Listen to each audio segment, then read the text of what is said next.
الرحمن الرحیم dear students of third year pol science, السلام علیکم۔ اقتدار اعلیٰ کا چیپٹر ہمارا چل رہا ہے۔ آج اقتدار اعلیٰ کے سلسلے میں ہمارے لیکچر کا ٹاپک ہے اقتدار اعلیٰ کی اقسام۔ اب مختلف ممالک میں اگر ہم جائزہ لیں تو ہمیں اقتدار اعلیٰ مختلف صورتوں میں نظر آتا ہے، تو اس کی مختلف اقسام ہیں جو ہم مختلف نکات کے تحت ڈسکس کریں گے۔ 4 اقسام اس کی میں آپ کو پڑھاؤں گی: برائے نام اور حقیقی اقتدار اعلیٰ، آئینی اور سیاسی اقتدار اعلیٰ، اور اس کے آگے ہے واقعی اور قانونی اور عوامی اقتدار اعلیٰ، جو ہم کل کے لیکچر میں دیکھیں گے۔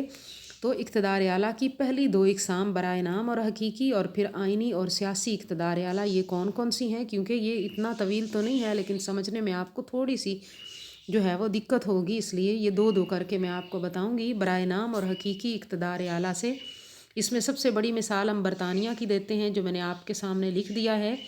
برطانیہ میں سسٹم کیا تھا، اور گریجولی جو ہے وہ آج وہاں پہ پارلیمانی نظام موجود ہے۔ پہلے بادشاہت ہوا کرتی تھی، اور پہلے وہاں پہ بادشاہ ہی مقتدر اعلیٰ ہوتا تھا۔ عملاً اور نظریاتی طور پر وہی اقتدار اعلیٰ کا مالک ہوتا تھا، جبکہ آج کل حقیقی اقتدار اعلیٰ اس کے پاس نہیں ہے، برائے نام ہے، اور حقیقی اقتدار اعلیٰ پارلیمنٹ کے پاس ہے۔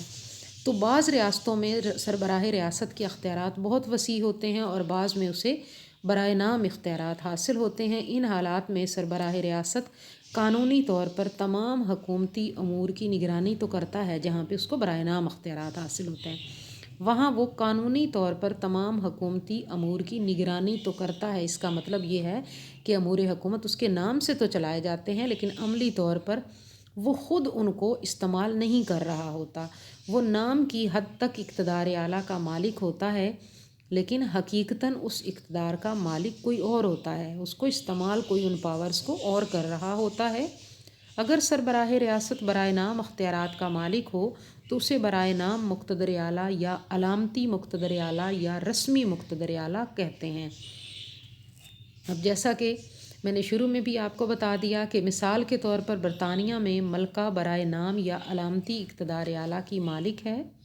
تمام اختیارات حکومت ملکہ کے نام سے استعمال کرتی ہے، لیکن حقیقت میں ملکہ خود ان کو استعمال نہیں کر رہی ہوتی۔ حقیقی اقتدار اعلیٰ سے مراد یہ ہے کہ جو فرد یا ادارہ حقیقت میں اختیارات کو عملی طور پر استعمال کر رہا ہے وہی حقیقی مقتدر اعلیٰ ہے۔ تو برطانیہ میں پارلیمنٹ حقیقی مقتدر اعلیٰ ہے، کیونکہ اسے قانون سازی کے وسیع اختیارات حاصل ہیں آئین کی روح سے، اور برطانوی پارلیمنٹ کو اتنے وسیع اختیارات حاصل ہیں کہ اس کے بارے میں ڈیلوم نے کہا تھا، برطانوی پارلیمنٹ عورت کو مرد اور مرد کو عورت نہیں بنا سکتی، باقی وہ سب کچھ کر سکتی ہے۔ تو یوں برطانیہ میں برائے نام اقتدار اعلیٰ بادشاہ یا ملکہ کے پاس ہے، اور حقیقی مقتدر اعلیٰ وہاں پہ پارلیمنٹ ہے۔ اسی طرح بھارت میں بھی پارلیمانی نظام ہے، پاکستان میں بھی اس وقت پارلیمانی نظام ہے۔ تو ان نظاموں میں سربراہ مملکت صدر ہے، جو کہ برائے نام اختیارات کا مالک ہے، اور حقیقی اقتدار جو ہے وہ پارلیمنٹ کے پاس ہے۔ اس کے بعد نمبر 2 پہ آتے ہیں آئینی اور سیاسی اقتدار اعلیٰ۔ آئینی اقتدار اعلیٰ سے مراد وہ فرد یا ادارہ ہوتا ہے جسے ملکی آئین کے تحت قانون سازی کے وسیع اختیارات حاصل ہوتے ہیں، اور اسی کے بنائے ہوئے قوانین کو دیگر سب قوانین پر فوقیت حاصل ہوتی ہے۔ اب چونکہ وہ ان اختیارات کو آئین کے تحت استعمال کر رہا ہوتا ہے، تو اس فرد یا ادارے کو ہم آئینی مقتدر اعلیٰ کہیں گے۔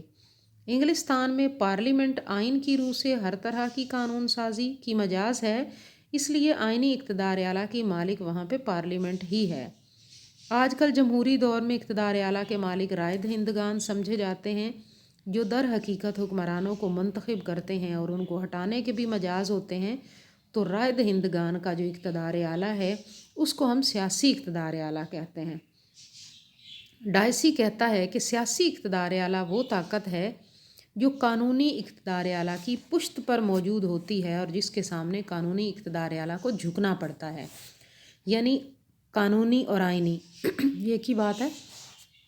تو یہ جو میں نے لکھا آئینی اقتدار اعلیٰ، یعنی جس کو ملک کے آئین کی روح سے قانون سازی کا مکمل اختیار ہے۔ تو جب ہم یہ کہتے ہیں مکمل اختیار ہے، تو ان کو قانونی مقتدر اعلیٰ کو منتخب کرنے والے تو رائے دہندگان ہیں۔ جب وہ ان کو منتخب کرتے ہیں تو وہ ان کو 100% اپنی مرضی کے مطابق قانون سازی کی اجازت نہیں دیتے، بلکہ عوام کی مرضی کے مطابق ان کو قانون سازی کرنا ہوتی ہے، اور اگر وہ اپنی منمانی کریں گے تو یقیناً رائے دہندگان ان کو عہدوں سے علیحدہ کر سکتے ہیں عدم اعتماد کے اظہار کے ذریعے۔ تو اس طرح سے جو ان کی پشت پر موجود قوت ہے رائے دہندگان کی، وہ سیاسی مقتدر اعلیٰ ہے، اور جن کو انہوں نے ووٹ کے ذریعے منتخب کر کے قانون سازی کے اختیارات سونپے ہیں وہ آئینی مقتدر اعلیٰ ہیں۔ تو انشاءاللہ اگلے لیکچر میں ہم دیکھیں گے کہ واقعی اور قانونی اقتدار اعلیٰ کیا ہے اور عوامی اقتدار اعلیٰ کیا ہے۔